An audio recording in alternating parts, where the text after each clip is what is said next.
What's up mga kapinay? This is Marie. Welcome back to my YouTube channel.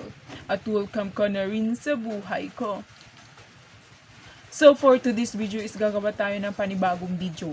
Mag-unbox tayo ng 2-layered dish drainer. So, I'm so very excited. Let's start! So, ayan na. Mag-unbox na tayo ng dish drainer. Ayan naman si Max. Max ang pangalan ng aso ko. At yan ay galing pa sa kabukiran. Kaning dish drainer is galing pa ito sa malayong lugar. Charis. So, ayan yung mga laman sa box.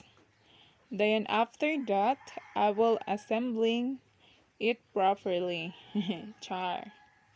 Para maporma siyang dish drainer. Easy ra kayo na siya iya symbol.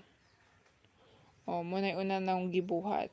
Napuna siya pataban nga mga roska o mga lock. Nga na ra, easy ra kayo siya. Butangan nag-roska na pikas-pikas anang 4 nga side. After that, i-apply tong S. Itusok. Then i-lock. And that's it.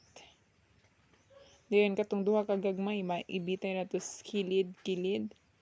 So, mga kapinay, keep on watching.